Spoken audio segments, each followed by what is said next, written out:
En este vídeo vamos a jugar a las conspiraciones, que están muy de moda, en torno a lo ocurrido la semana pasada en las Rodalies de Cataluña. Una semana negra con multitud de problemas y averías que dejaron tirados a miles de viajeros, yendo incluso más allá y afectando a algunos servicios puntuales de alta velocidad. Una semana caótica que ya contamos en otro vídeo y que todo hace pensar se debió a una gran casualidad y reaparición de la famosa ley de Murphy tras la reapertura al tráfico del tramo cerrado al sur de Barcelona por obras en el túnel de Roda de Berà. Sin embargo, las redes han ardido estos días con todo tipo de maliciosas conspiraciones en torno a lo ocurrido, con dos claros ganadores: los trabajadores de Renfe y Adif por un lado y el Govern y los independentistas por otro.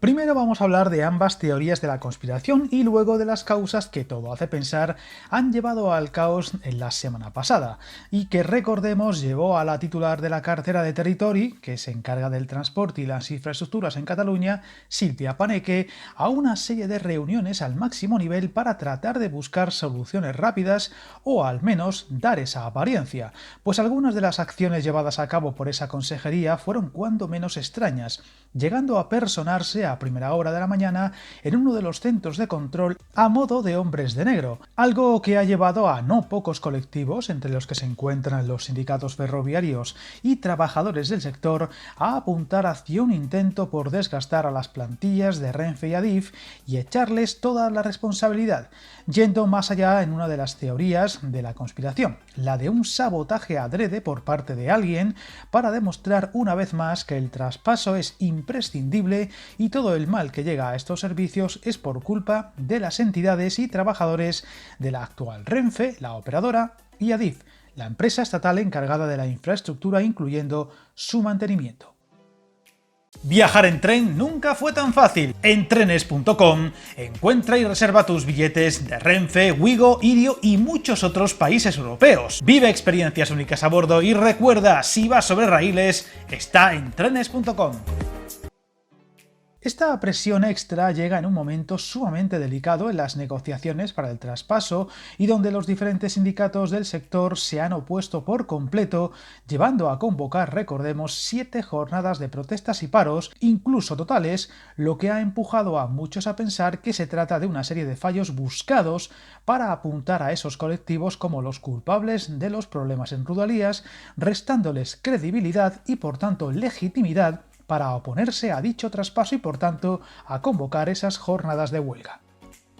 La otra conspiración apunta al lado contrario, a una serie de actos vandálicos o de sabotaje por parte de los propios trabajadores de Adif, los responsables del mantenimiento de la infraestructura, que es la que ha fallado en todos esos problemas, para hacer daño o como adelantamiento de lo que está por venir en los próximos días. Incluso más de uno ha apuntado a una relajación a propósito por el malestar de la situación actual, que ha desembocado en más problemas y fallos de los que habrían ocurrido en un clima, digamos, normal. Unas acusaciones obviamente muy graves y sin prueba alguna, pero que han corrido como la pólvora por redes sociales.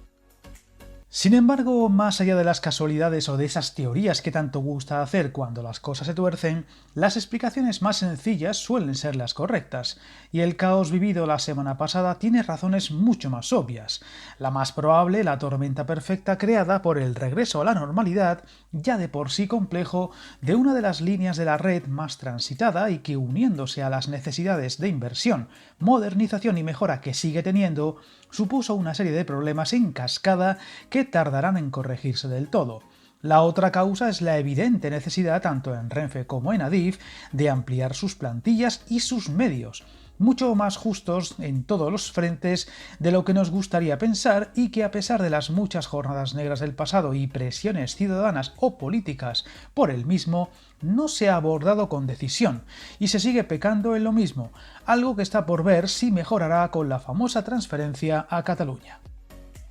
Tenemos que recordar que se vienen por delante varias jornadas de protestas y paros, algunos totales, no solo en Rodalies, sino en todos los servicios y a nivel nacional, por lo que la situación es tensa y delicada en estos momentos. Ojalá que lo ocurrido la semana pasada, que evidencia las carencias que siguen existiendo, y las protestas desemboquen en lo que hace verdadera falta: poner el foco en aquello que provoca los fallos y averías y ponerle solución en lugar de poner paños calientes o desviar la atención hacia otro tipo de opciones que, nos guste o no solucionan los problemas. Estaremos muy pendientes a la evolución de esas jornadas de huelga y a la situación de unas Rodalías que vuelven a estar en el ojo del huracán, por desgracia, para mal.